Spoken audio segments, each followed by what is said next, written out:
Watching on the second week. Congratulations. You can take that off from your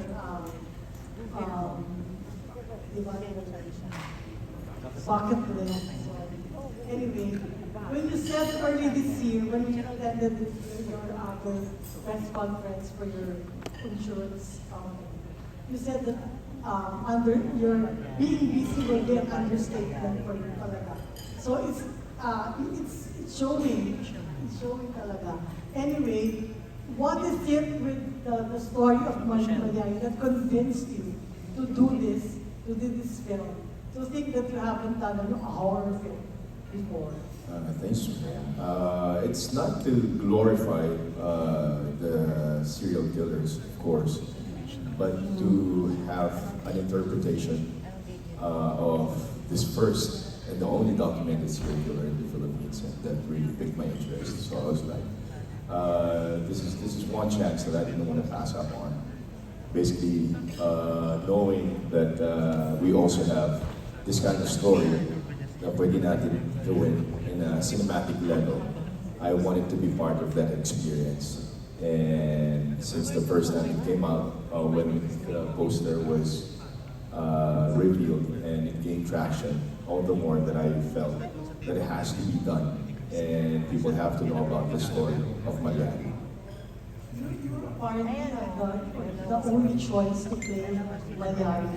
So, the cast, like your mom for this film, may mga choices na ba? Actually po, tapos na po silang lahat. So we will invite you at proper time para ma-reveal. And I know it's an exciting cast.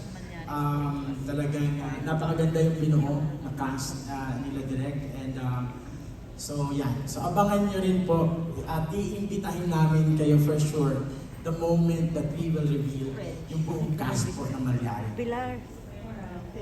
Thanks, Miguel. Pilar. Pakikalapit. Thank you, Tita Leia. Next, we have Michael Almacen. Hi, good afternoon. Here. Ano yung green? Over there, wearing green. Yes. Buti na ako na magpula. Anyway, yun. Is this your first time na konti pa. itong ka-dark, kapitan ng character? And paano mo ito pinaghanda? Kasi puro mga rom-com, mga romantic projects yung ginagawa mo. Paano mo ito pinaghanda? Bahala na sa direct sa akin. Dami namin gagawin dito medyo mahirap. First time na gagawin ko rin. But as an actor, I guess it's your obligation to always push the envelope and do something different. And so I said, I've always wanted to do a horror film, and this came at a time wherein we're just so interested in watching different genres, especially some streaming platforms. So as an artist, I guess it's a welcome challenge for me. And I don't know what to expect. I haven't prepared. I've read the script, and it's going to be really hard, but I'll know it once I step on the location. And portraying three roles is not an easy task, especially with 3 different timelines, 3 different periods. So I'm just really excited because with the production of Mentorque, I'm just so happy because we're all, I guess, on the same page and thinking that we have a good film, we have a good story to tell. So I'm just gonna ride the wave with them. Sabi ni Piolo, bahala ka na raw doon. Pero paano mo lalabas yung dark side ni Piolo dito sa pelikula? Well, marami siyang gagawin. I mean, definitely, nilibig namin siya ng buhay. I mean, marami siyang gagawin in terms of, kasi iba yung atake ng Mallari. So, in terms of prosthetics, ang hirap ng prosthetics nito kasi 3 timelines, ang hirap din niya i-prosthetics. Yun. So, dito, maraming pinag-aandaan yung team for that. In terms of atake, definitely, kapag yung papalapit na tayo, mag-shoot na, since iba yung timeline, kung ano yung napag-usapan namin is baka kailangan namin i-shoot ng per period kasi para hindi maghalo-halo yung mga timelines. Yun, yung isang iniisip ng buong team na kung paano namin gagawin. Pero bakit yung tatlong timelines at tatlong Piolo sa pelikula? Since yung ano naman siya, true story naman. Well, like what we've said is inspired by true story siya. Ang hirap kasi ng details ng records ni Juan Severino Mallari. This is 1800s, before 1850s. Kumbaga, wala pa tayong written records. Just to give you a trivia lang, kung dumating yung time na nag-research kami na kailangan pa namin tawagan ng biblioteka sa Spain para lang alamin kung may records pa talaga ng Mallari. At sobrang wala tayong written records nung panahon na yun. So bakit tatlong timeline? Kasi ang laki na ng difference from 1800s to 2023 kung paano i-connect to present. Kaya ginawa namin tatlong timeline para maitawid yung story. So hindi natin alam, baka alam mo yung definitely magkakamag-anak yung tatlo, pero ano yung connection ng bawat isa? Yun yung kailangan natin malaman. Bakit anong connection yung nasa gitna? Bakit 1948 pa, World War II? Bakit hindi 1960s or 70s? Yun yung mga bagay na aabangan natin yan sa pelikula. Ano ba, expensive ba para kumuha ng record sa Spain since sila yung government dati ng Pilipinas? Hindi siya expensive, pero mahirap. Kasi wala tayong records ng panahon na yun. Mas ang tao kasi noong time na yun, dahil nga colony time, mas ano siya, mas oral. Kung meron man testimony is ang liliit lang, summary lang yung meron sila. Wala rin mga, kumbaga walang transcripts kung buong ano nangyari. May ano ba kayo target mo? Ready na ba kayo? Or do you have any plans na isali ko sa festival sa Pasko? I would like to emphasize lang again, this is a fictional story based on a true story, inspired on a true story. As of the moment, yes, we've submitted to the script to a festival. Ayun, so hopefully mapili po kami para po makasali sa festival. Actually, sabi ko na, we submitted it to Metro Manila Film Fest. So hopefully, mapili po kami. Isa po kami sa mapili. Alright. Sure, tapos na. Next, you have Archie Leon. Hello, congratulations kay Sir Brian, kay Piolo, at kay Derek Capri. Ang tanong ko, Papa P, pag sinabi natin Papa P, ang nasa mind natin, hindi man material, wholesome, sa mga rom-com, dyan natatanggap natin kahit kasya.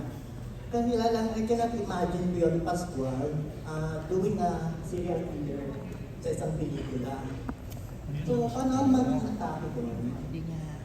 I think that's the fun part of being an actor.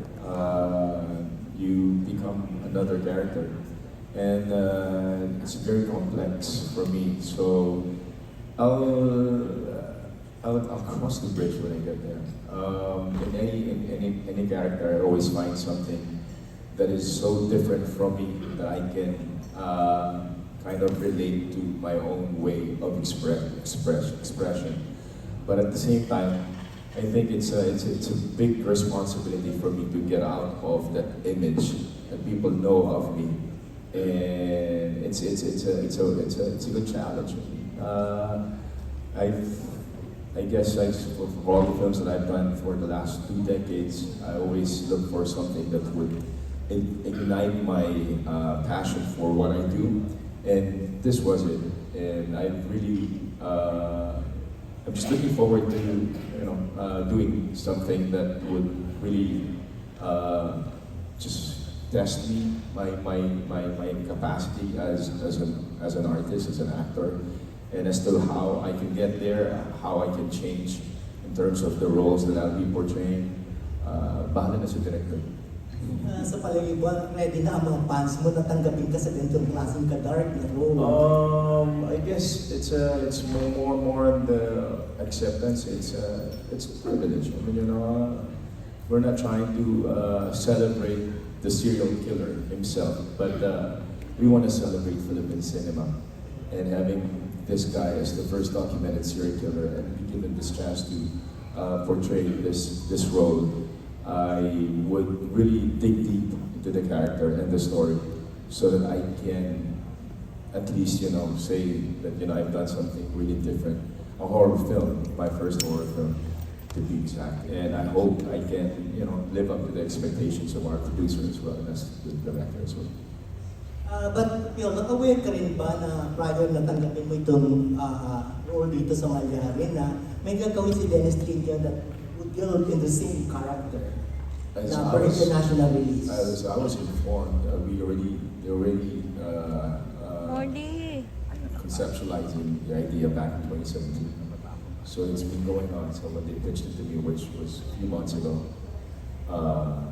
yeah, it's I think it came first. So. Maybe Yes. Direk or Sir Brian can Sir Brian, ano masasabi mo dito? That's why we're doing this now also. I think this film is very different from what they're doing. And yun nga, of course, we don't want to talk about yung kanila. And again, it's open para sa lahat ng storya po ni Father Mallari. And what Direk and Sir Enrico has created, I think it's totally different. And doon sa project na nabanggit po nila. Different take naman yun. I mean, like what Brian said, na ito, public domain ng Mallari. So, everybody can do it. So, pero unique yung story namin kasi like what we've said is, we've done research for the material for years na pre-pandemic pa. And then, at the same time, we do know that Piolo is the only one who could portray this kind of character kasi it's 3 characters. Just imagine yung pressure nun and yung hirap sa isang artista na 3 character yung ipoportray mo. 3 different nuances, 3, kumbaga lahat yan, tagtatatlo. Yan, ano. So, it's a very challenging for Piolo for this role. Back to Piolo, ang tanong ko lang kasi, like it or not, syempre, there might come a time na pwede kayong pagkumpara ni Dennis Trillo. Kasi dun sa role, sa particular sa role, kasi nag-ibara siya, nag-ibara ka rin. So, Napakaliit ng mundo. It's I guess it's pure coincidence.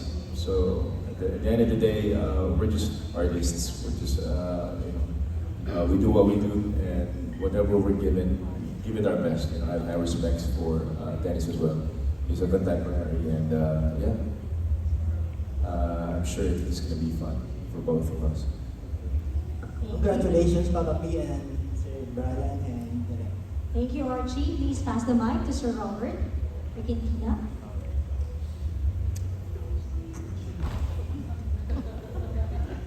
Magandang hapon po. Ay, kay Mr. Piolo muna. Piolo, so nakakatakot yung movie. At this point, what are your fears in life and how do you conquer your fears?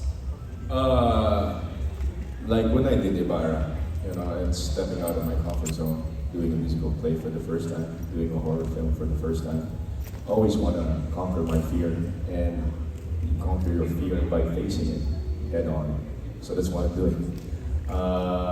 This is gonna be different. I know it's gonna be really hard, but it's what we live for. I mean, you know, the challenges that we face every day, and what we fear the most is what defines us. So I guess you always want to be able to know and find out for yourself, and you won't know it unless you face it. So, Pero naniniwala ka ba sa ghost? sa pagsasabi. Sa multo, sa ghost? Hindi pa ako nakakakita ng mundo eh.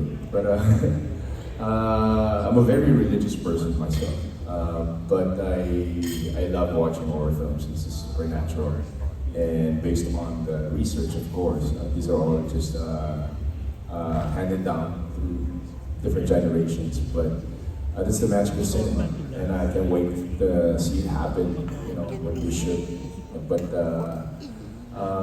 my personal view on it, I guess, unless makakita ako, I won't. Paramdam. Wala eh. Well, I pray and I haven't experienced anything. I don't want to say I welcome it or I'm open. Sana naman huwag akong takutin, di ba? Huwag akong takutin ni Mallari. Sana huwag naman akong mapossess. But I won't go that far. I mean, you know, I just have respect for the cinema and I have high respect for my craft. So I'm just gonna delve into it and dig deep and see, you know, where it can take us. Pero like, are you preparing for any rituals bago ka magsimula itong movie? Sage ko siya na siguro. Paspasan eh, wala naman. Pagdadasal ko na lang na walang supernatural na mangyayari. Huwag naman. And, Okay na ako mag-move on after. Hindi lang naman siguro to. and for my last question, kay John and Derek, sir, why is there a need na ipalabas itong buhay ni Mallari sa cinema? Well, for one thing, since during pandemic, di ba, kung napansin naman na halos lahat ng audiences natin pumunta ngayon sa streaming, and nakita natin na yung mga tao, naghahanap na rin ng mga ganitong klase ng material. For example, lumabas ng Dahmer. Sobrang number one sa atin ng Dahmer. And then, pati ang mga documentary for serial killers. So, nung time na yun, since na nandiyan naman yung material, so sabi niya ng ECS ni Enrico, parang it's about time para ilabas ang Mallari. Kasi it's a serial killer story, true to life story. So, merong hunger ng audience ngayon for type of material na ganito. So, saktong sumakto naman sa panahon, kumbaga sa needs na kaya ito, gagawin natin yung story ni Father Severino Mallari. Ayan, sa akin lang siguro right now, it's, I want challenge kasi din, kahit pa paano. And pagdating dito talaga, we're going to do this for the silver screen. And I know that you know how hard to convince people now to really go to the cinemas.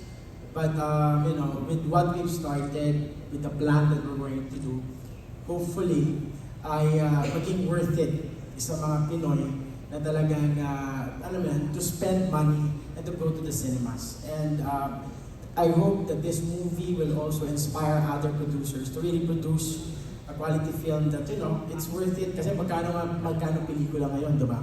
Magkano cinema na ngayon. So, ayaw natin i-shortchange yung mga tao. That's why, talagang I was interested because of the challenge. Yan, challenge ng pelikulang ito. Nung nabasa ko yung script, kahit ako, tumataas yung balahibo. And then, of course, talagang from the beginning, you wanted to challenge Piolo, diba? Because I think he could actually show us something that we've never seen before, diba?